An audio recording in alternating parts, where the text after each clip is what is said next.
Hello, everyone, and welcome to today's panel, Public Data, Public Concern, Rethinking Government Accountability in the Digital Age, hosted by the Center for Democracy and Technology. My name is Maddie Dwyer, and I'm a policy analyst at CDT, and I will be moderating today's panel. My colleague Quinn Annex Reese, who is a senior policy analyst at CDT, will be helping monitor the chat. So there's a function where you could submit your questions and we'll answer them at the end. To kick things off, the panelists will introduce themselves, followed by roughly 40 minutes of discussion, with about 15 minutes at the end for audience Q&A. Again, feel free to submit any questions throughout the conversation using the Q&A function in the Zoom chat. And also, as an FYI to attendees, this webinar is being recorded and will be posted on CDT's website. Today's webinar is intended to be a follow-on to CDT's recently released nationally representative polling research, which found that 74% of Americans are concerned about the privacy and security of their personal data that is held by the government. And almost 8 in 10 people across the US agree that Congress should use its authority to hold the government accountable when it ignores existing privacy laws. The high level of concern among Americans about their sensitive data and desire for government accountability are consistent across demographic groups, including political affiliation, geography, and race and ethnicity. This research really highlights the perceptions and opinions of people across the US amidst the federal government's unprecedented push to access and consolidate individuals' sensitive data held by federal and state agencies. These findings together highlight the need for federal and state policymakers to heed their constituents' concerns and safeguard individuals' sensitive information from overreach and misuse. The panelists here today bring their expertise on government data privacy to discuss what steps federal and state policymakers should take to protect individuals' sensitive information from overreach and misuse, and the importance of having guardrails around how public agencies collect and use people's personal data, especially in light of governments at all levels adopting AI tools that analyze, store, and consolidate this information in ways not possible before. They will draw directly from their experience with government agencies and will share advice about how public administrators should ensure their constituents' personal data is protected.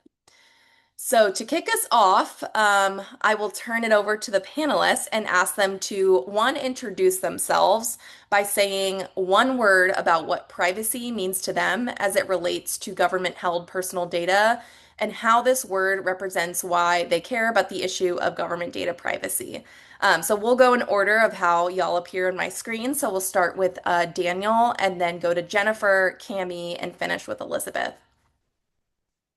I guess I would use the word bedrock, and the reason why I say that is, one of the roles I held in government was IRS commissioner. I was actually twice IRS commissioner, and when I sat down to think about both times heading into that role, writing down on a blank piece of paper what I was responsible for, data security and protecting the sanctity and the protection of taxpayer data was the first thing I would write down. So it's a bedrock principle for effective government, especially the implementation of our tax system. Also have experience in these issues from playing senior roles at the Office of Management and Budget as well. And currently I'm at the Johns Hopkins School of Government and Policy and write a column for Bloomberg called By All Accounts. Thanks, Daniel. We'll pass it over to Jennifer. Thanks. I think Daniel gave, a great description. My name is Jennifer Huddleston, and I'm a senior fellow in technology policy at the Cato Institute, which is a libertarian think tank based in Washington, D.C. When I think about government data, I think the first word that comes to mind is something about different. When we're having the debate over government data and government data privacy, this is a distinct debate in many ways from the debate we might be having over different individual preferences when it comes to consumer privacy with corporate actors. The government has a unique space in that you do not get to choose necessarily the interactions you have with regards to handing over data to the government. And in order to function, you must hand over this data at certain points. And therefore, the government also has different responsibilities when it comes to that data. The government also has a unique monopoly when it comes to its ability to have an impact on the lives of individuals when it comes to the importance of things like civil rights and civil liberties. So it's important that when we're having a discussion over data privacy in the government, that we think about what is unique about the power and authority that the government has that makes it different than perhaps the different preferences or different choices we might have as individual actors in the private sector. Thanks so much, Jennifer. And yeah, highlighting the distinction between private information and publicly held information is really critical to this conversation. And we'll pass it to Cami. Good morning, everybody. I'm Cami Feek. I'm the commissioner at Employment Security Department in Washington State. We are a state agency, and we have several large benefit programs. And it's great to follow Jennifer's comments because I am a government entity, and the word that came to mind for me around data privacy is responsibility. Our agency carries a huge responsibility to the individuals that we serve through these programs and the information that we collect to be able to do that effectively. And as we talk today, I think a lot about how we center Washingtonians and folks that may come into our state for work or otherwise that would use in unemployment benefits or paid family medical leave benefits, employment services. Those are some of the programs we have. We have both state and federal programs, and so there's a mix of both state and federal laws and policies that really center a lot of the supports and also the ways in which we really work hard to protect the information that we collect on individuals as we serve them in the system. Excited about the conversation today. Awesome. And Elizabeth, please finish us out. I will, and I just have to say, like, what a tremendous panel. I know I'm on it, but as one of the co-hosts, like, thank you, Cami, thank you, Jennifer, thank you, Danny, for joining us. I'm super excited about our conversation today. Right now, I lead the Equity and Civic Technology Project at CDT. Our mission is to advance the responsible and ethical use of data and technology in the delivery of public services. But the connection and the word I want to offer relates to my time in states. I spent 3 years in DC and 2 years or 3 years in Louisiana, 2 years in DC. I think my word is trust. That's why I care about this. I care about individuals trusting the government so that when they need assistance, they are able to access that. And one number that Maddie didn't share with you that we found in our polling is that 44% of people say that they would not access benefits for which they're eligible if they didn't know what would happen with their data. And so if you extrapolate, what are the implications of that? I mean, it could lead to a society that is less healthy, that is more undernourished, that has less stable housing. And so that's what brings me to this work is what is the real life impact on this and how do we maintain that trust? And I say this with love as a former bureaucrat. Oftentimes, government is working in a trust deficit. And so the minimum that you need to be able to do is assure people that their data will only be used for the reasons it was initially collected. Thanks, Elizabeth, and thank you for mentioning that critical piece of our research. I think I'll shift. Jennifer, you sort of kicked off this conversation of privately held information and what the government has access to, and the critical distinction between those two, because I think government-held data doesn't get as much attention as what private companies have. So when it comes to the government, what type of data elements are we talking about? And how is it different from what companies know about people? And I'll ask Jennifer and Elizabeth to speak to that question. Yeah, when it comes to the data the government has, it can vary significantly. So we can think about things like census data or driver's license information, various kind of statistical information that are collected in the normal course of business. We can also think about the more sensitive information a government may have to collect on someone applying for disability or unemployment or various health programs that might be available. There can be information around students that are receiving special education services in schools, for example. There can be information around an individual's immigration status or how they chose to apply for citizenship. There also are, of course, interactions with various law enforcement agencies as well.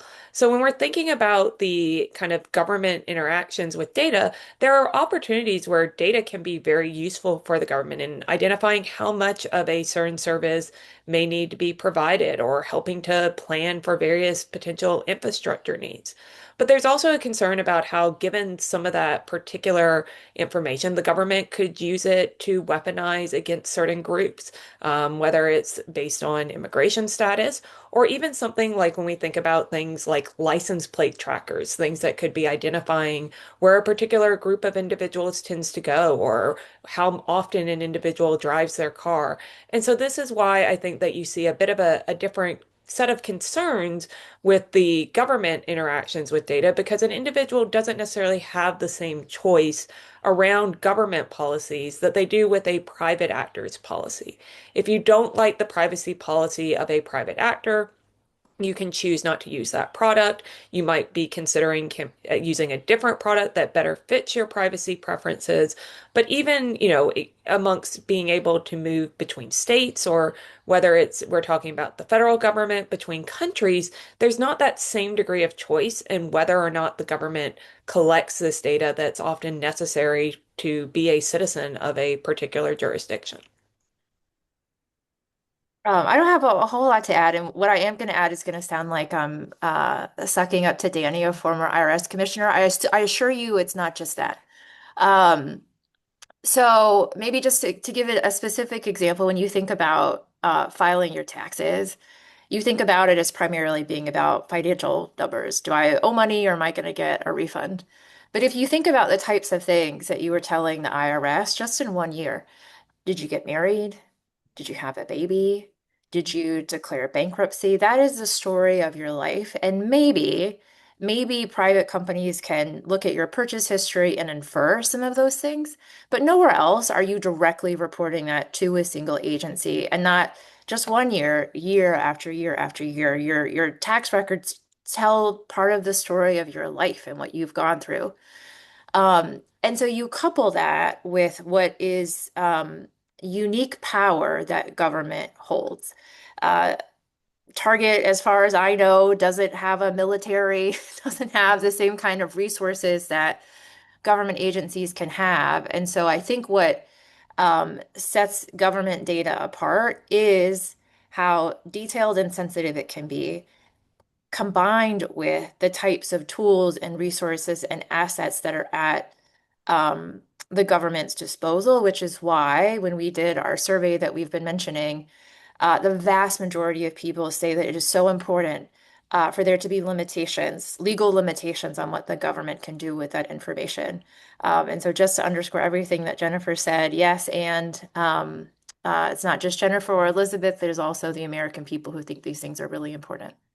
Absolutely. I think that's a great place to ground our conversation in today, just how sensitive this information is and what Elizabeth mentioned about just the sheer power that governments hold.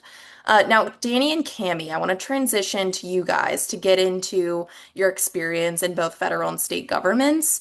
So I want to know like what are and what were some of the biggest threats and challenges you guys experienced related to safeguarding people's sensitive information? And maybe we could start with Daniel.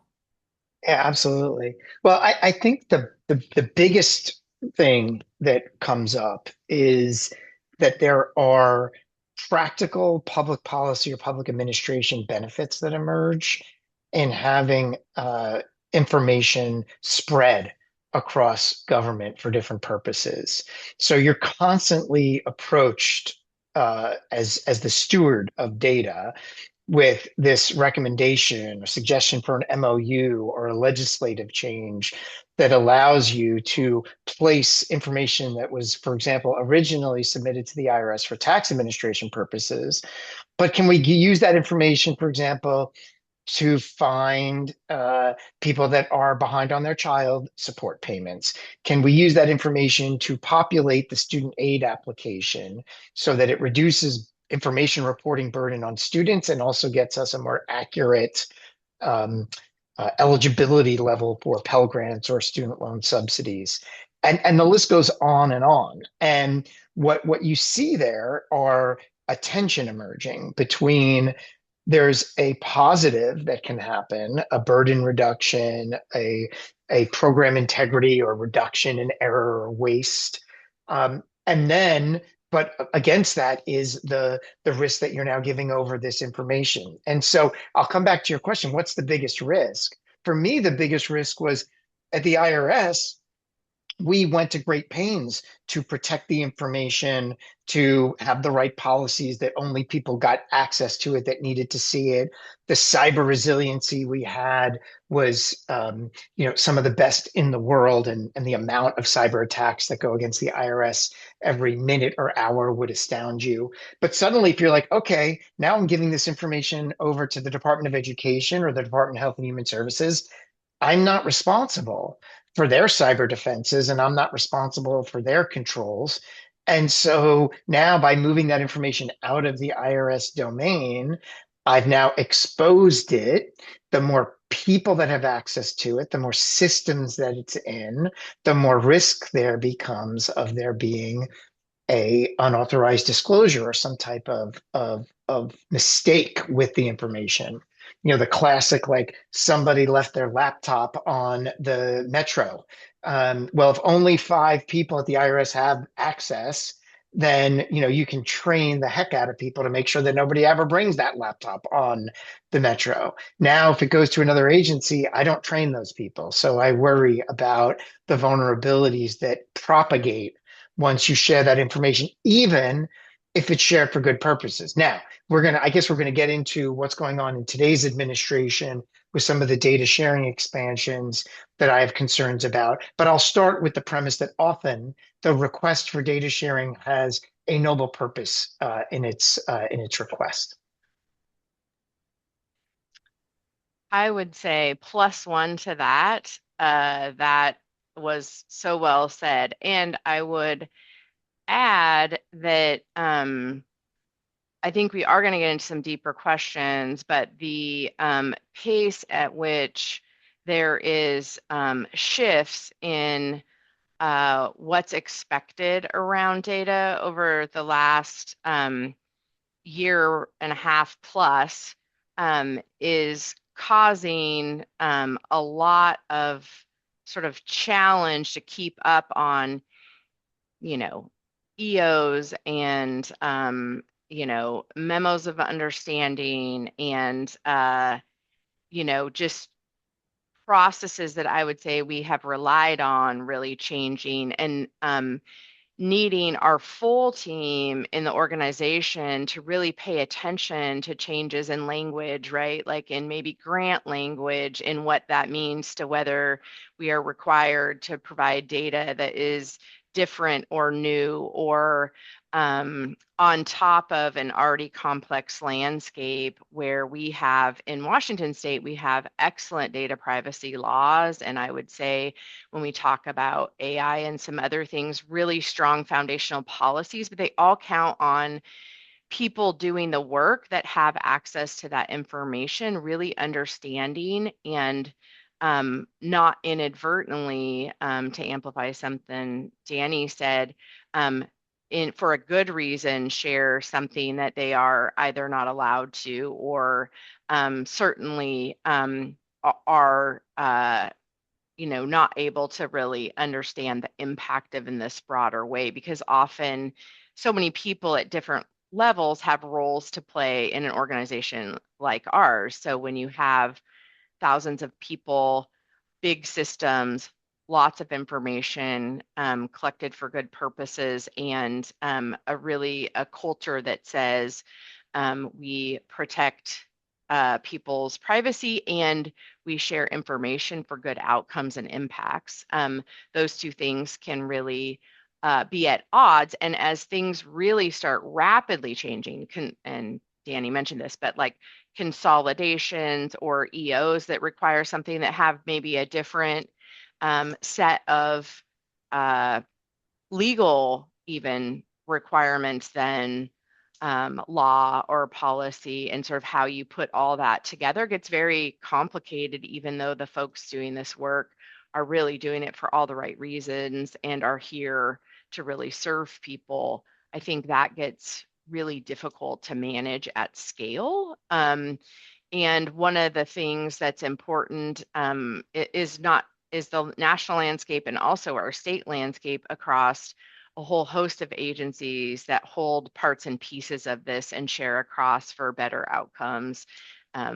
That's a really it can really get complicated quickly if we don't have the right sort of structures and processes, but also understanding with people and ways to make sure those decisions are happening at the right level and in the right places.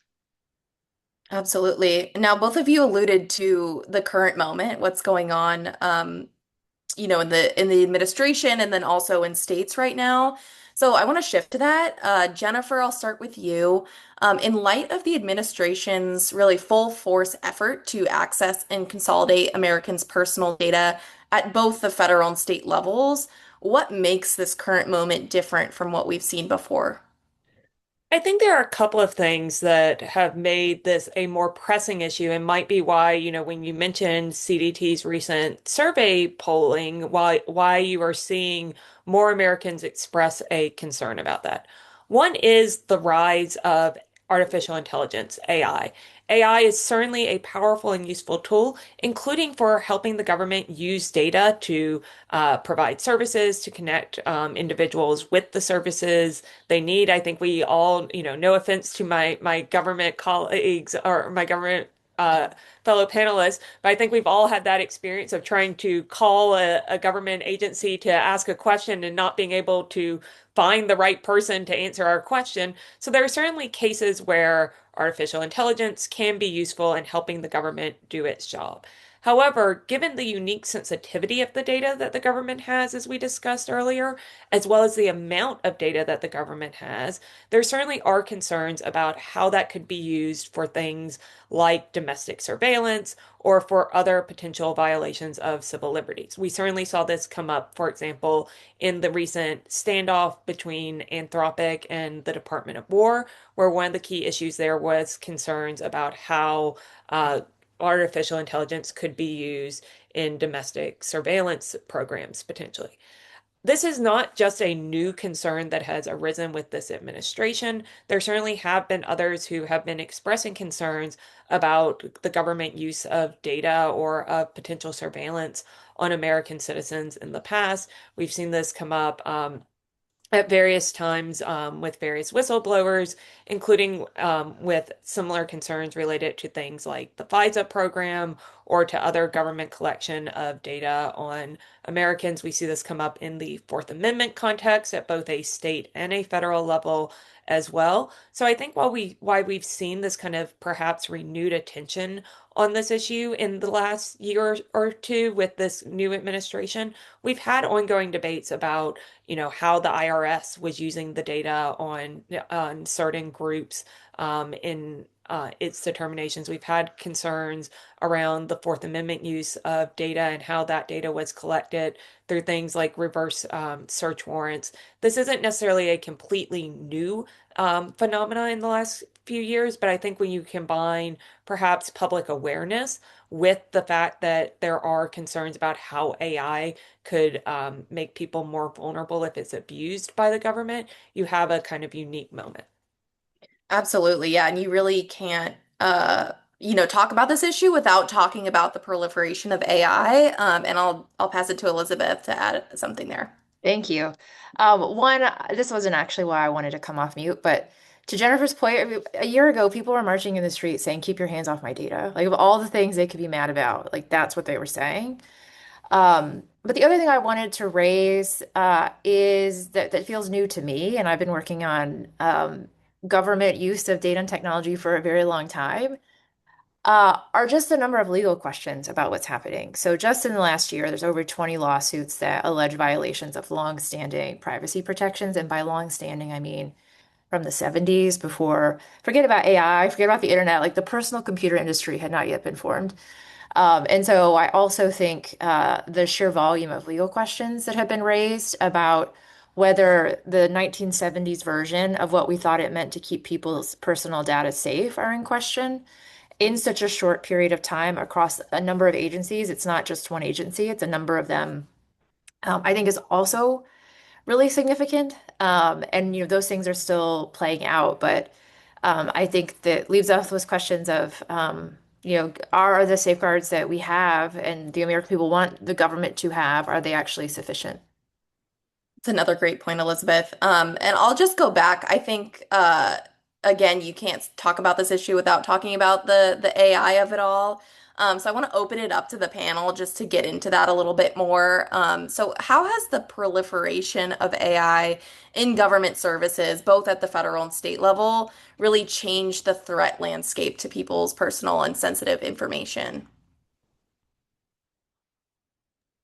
I'll start. I mean, I mentioned earlier there's, there, and I think we've been referencing it, there's benefit that comes from pooling more information about individuals if you have a genuine, for example, customer service um, goal. I can serve this person better if I have all their information in one spot. I can give them the no wrong door treatment if whatever government agency they knock on for a benefit or for help. Suddenly, I know I have the information at my fingertips to help that individual. Um, uh, that's there's a clear benefit there, and AI creates this business case and this opportunity to do that more effectively, more quickly.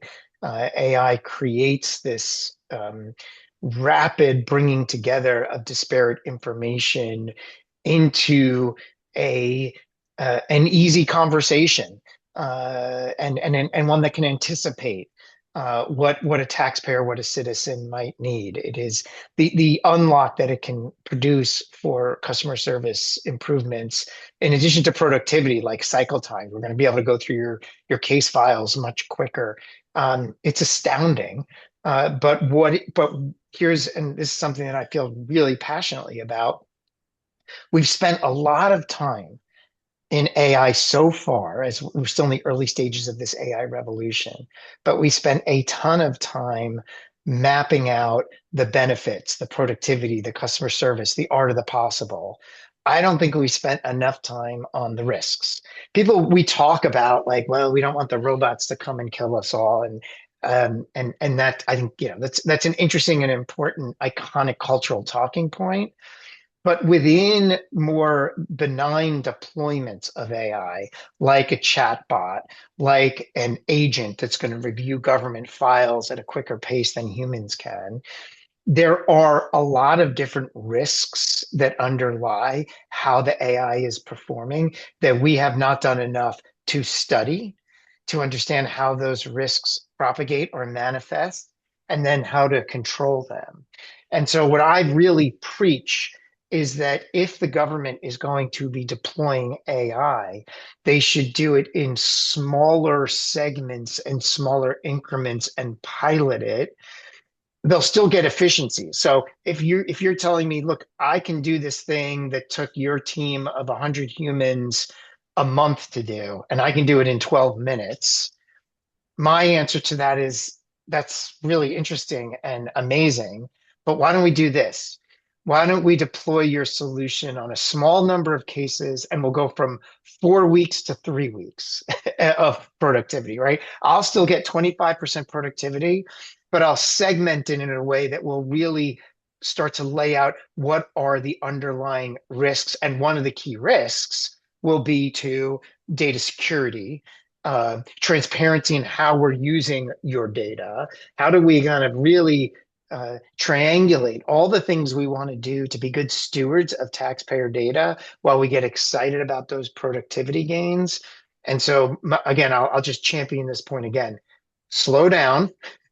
You're going to still get a lot of efficiency, even in a small increment that you can be excited about, but use that increment, that smaller, highly productive increment, to really assess and study the risks, in particular around how we're using people's data and how we're securing it. Absolutely. Now, Cami, I want to turn to you to build off of this, the AI moment, the legal questions that have been coming up that Elizabeth raised, and the different attempts to access and consolidate data from the state level. I want to shift to you for the state perspective. How has this really changed how administrators are thinking about protecting their constituents' data, and how has it impacted the relationships with your federal partners? Yeah, I would just say it has upped the ante on where I started with this sense of both responsibility and vigilance about one, understanding where all of our data is, what is state data versus like federally required data. In our state, our data privacy law requires that we only collect what we need for the policies and programs that we're required to implement. So we have to consistently ask ourselves, as these great ideas come up, is this data that we have to have and need to have? And that we are really positioning ourselves to understand decisions that are being made around that continuously. And Elizabeth mentioned just the legal landscape and environment. We are super engaged uh, across our state enterprise with our peers on what changes we're seeing asked in data from that federal landscape. And our legal counsel is a big part of this whole conversation because we're seeing things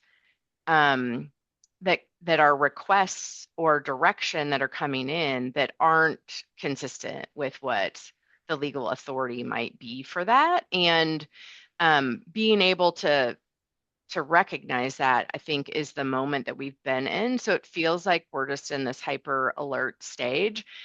We do have a really strong AI policy that was adopted in December in our state. It's public, it's an incredible policy.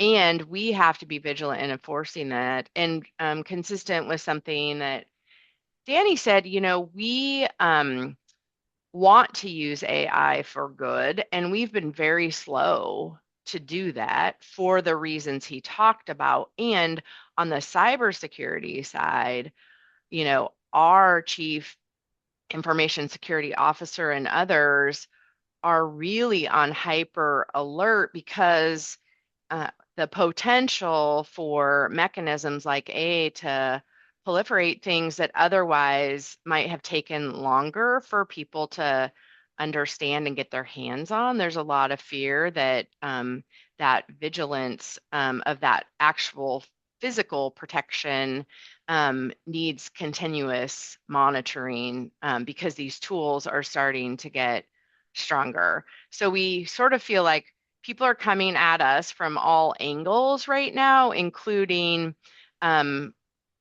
at the federal level, folks that we used to depend on in a different way are, we can't depend on the sort of motivations around that and the legal basis for some of this. So as those changes are coming, whether they're a new EO, a new policy, a new memorandum in relationship between, like in our case, right, seems very innocent. Department of Education, Department of Labor. Department of Labor is our primary authorizing entity at the federal level.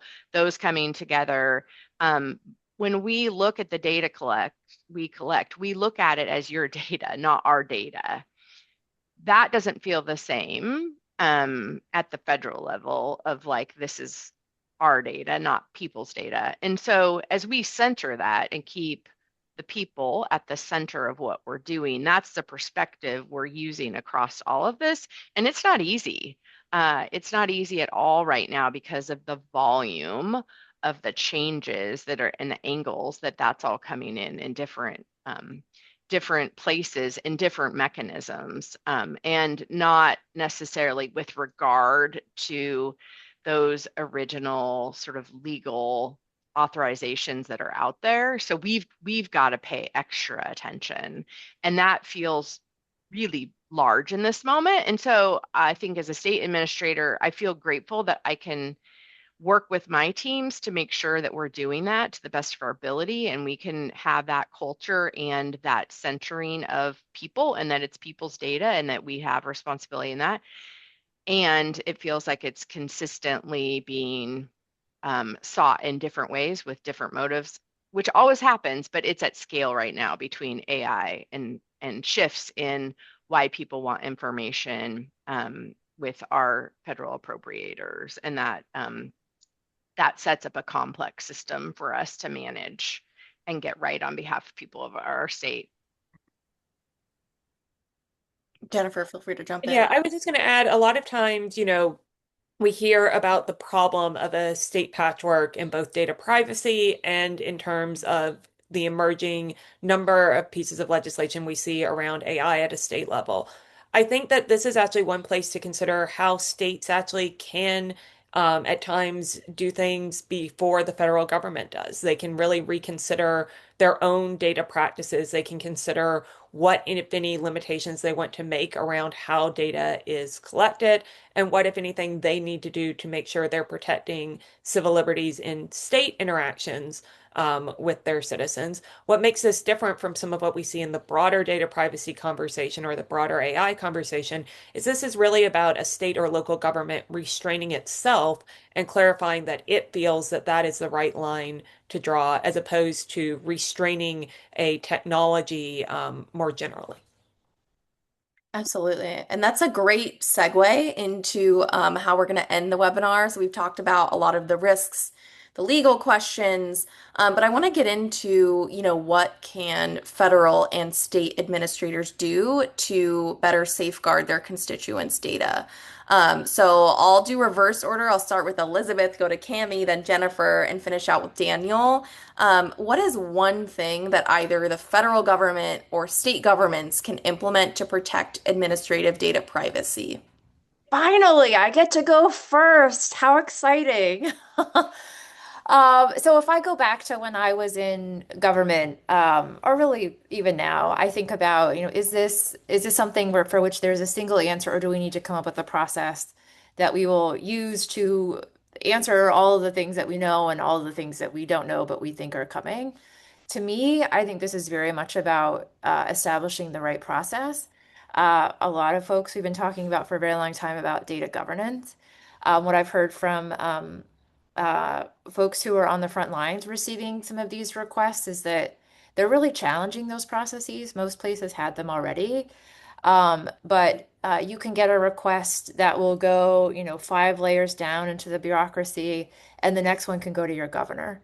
Like they're just not following the same patterns that they have in the past. And at the same time, the federal government has dramatically scaled back its own capacity to even answer questions about, tell me more about this request. Why do you need this information? How can I get it to you? So um, I would look at what processes I already have in place and figure out how to modify them to respond to this fluid environment. I don't think there's one answer, but I do think you could come up with a good data governance process that is better positioned to triage them as they come in.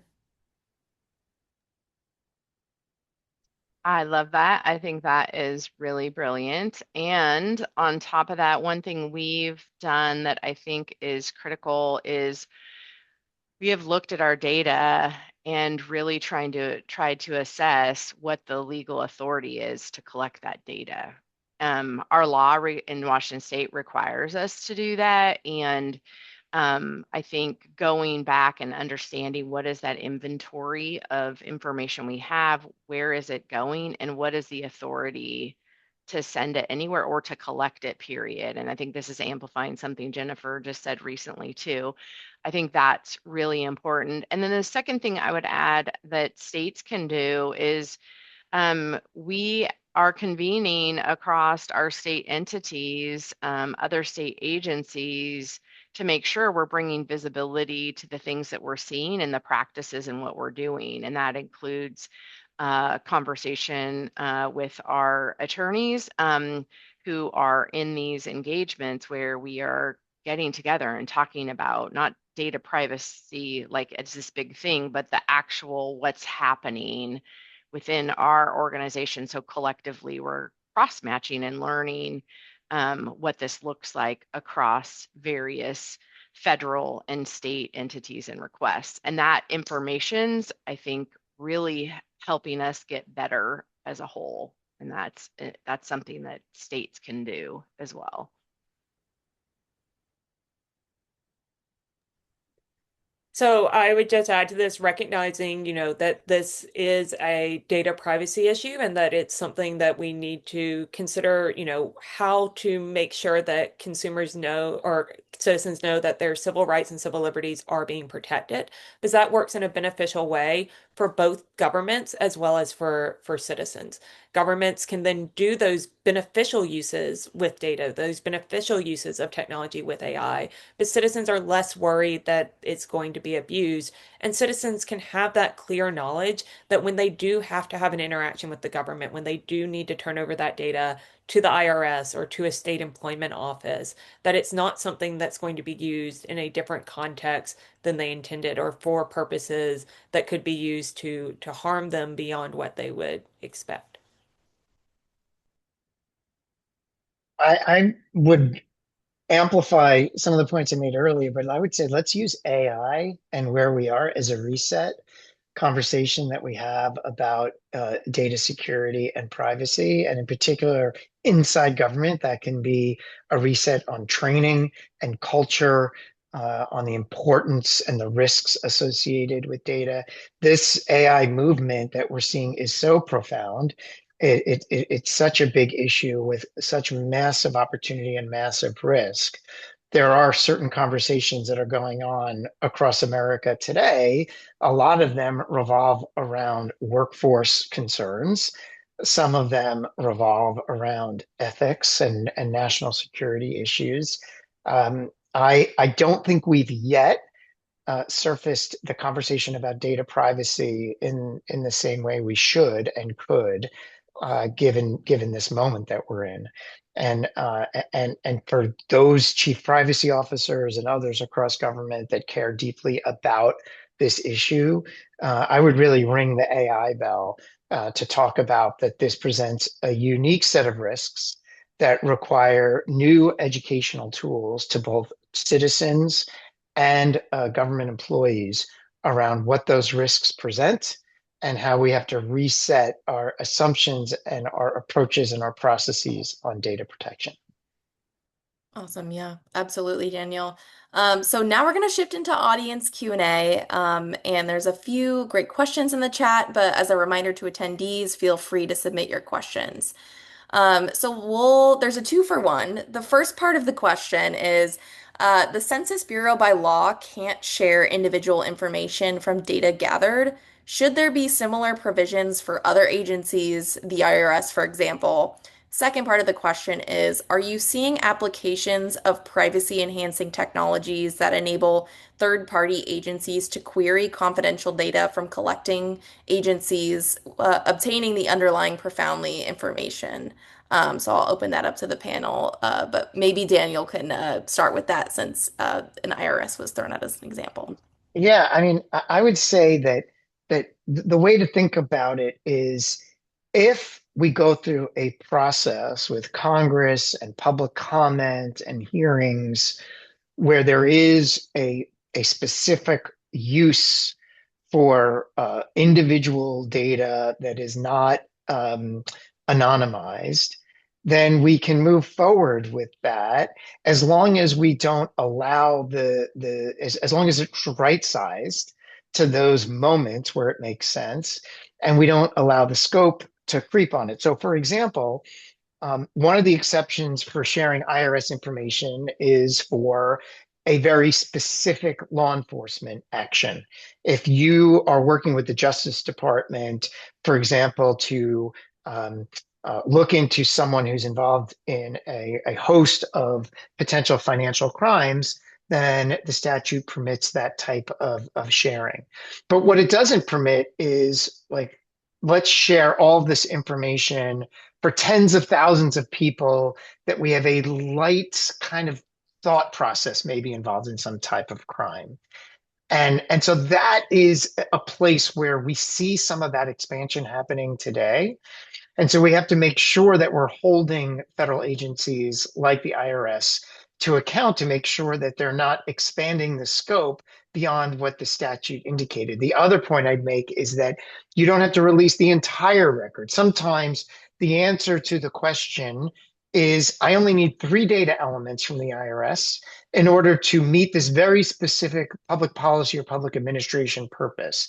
And so what we want to do is make sure that suddenly we're not using that as the camel's nose under the tent to get more than the three data elements that we actually need. So there is, I wouldn't do a blanket exclusion on it, but where there is good public policy, we have to kind of create and respect those boundaries better than we appear to be doing today. I wanted to add my continuing to suck up to our former IRS commissioner continues. Um, Tax data is one of the types of data that does have right now heightened protections. And you are subject to criminal penalties if you share that information in ways that are not allowable. And it is still the subject of the ongoing lawsuits. Um, I think the answer is yes. And even with tax records having heightened protections, whether they are currently being abided is at issue right now. Um, I think it's the question of what are the protections and then what are the enforcement and accountability mechanisms too. Absolutely. I think going more into the solutions, enforcement, I'm going to combine two audience questions. Generally, what changes do you recommend to protect privacy more while still meeting legitimate government needs? And then a particular solution that came up is what are the panel's thoughts on some of the Privacy Act reforms proposed by Representative Trahan, particularly on enhancing and substantially changing the legislative branch's role in privacy oversight?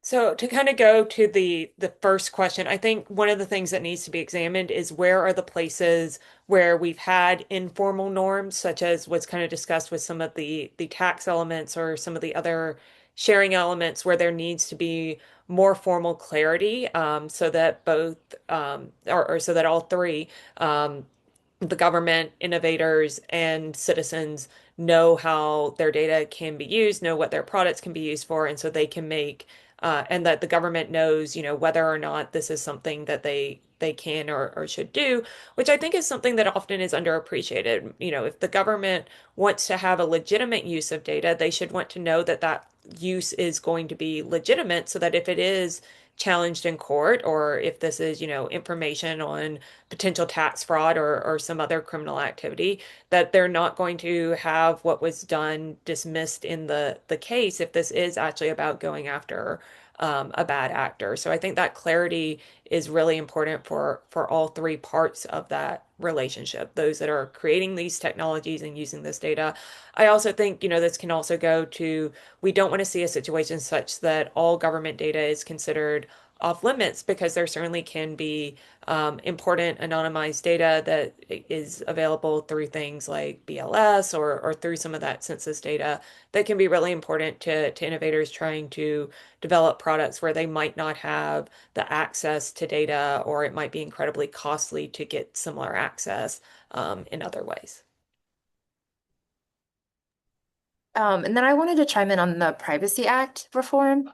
Um, for those of you who haven't seen it, and maybe I can ask one of my colleagues to drop it in the chat.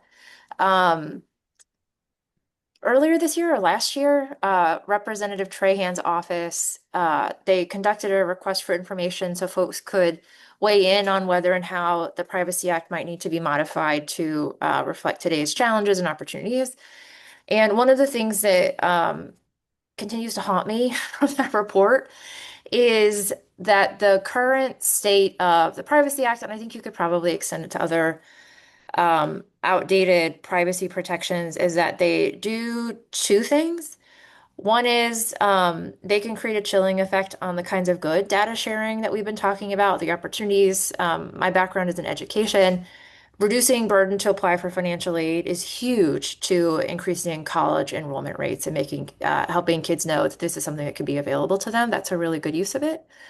And it's not actually, and they're not actually keeping people safe. So the thing that has really stuck with me from that report is that we have the worst of both worlds, where there are significant and perceived barriers to doing some of the data integration and data sharing that could really help people. And we're not actually stopping people from getting hurt. So if you were to summarize it, how I'm thinking about the challenge ahead, it's how do we address both of those limitations with the current landscape around privacy protections of administrative data? Absolutely. I'll turn next to a few audience questions just about, we've been talking about government data privacy specifically, but sort of like the nexus between, government and private actors, because a lot of times, governments are procuring tools using, IT services from third parties that are private. So given the huge amount of data in private hands, does government data privacy protection matter? And if we think the government would use that data differently or more dangerously than private companies, should we ban the government from buying private data?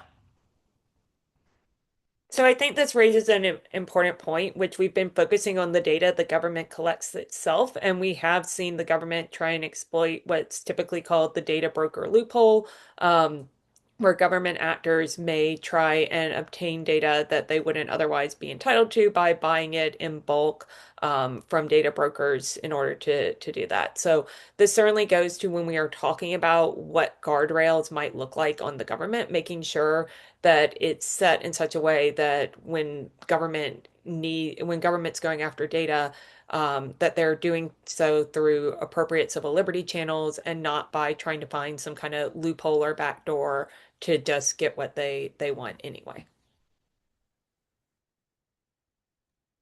And I think one of the big differences is that the government is, often you're presenting your information because you have to, you're required to, for example, filing your taxes versus in the private sector, you have optionality, and there's just a larger fiduciary responsibility, I think, a fundamental responsibility that the government has. But there are common denominators, and that is educating around citizens understanding what the dangers are of providing your information into any source.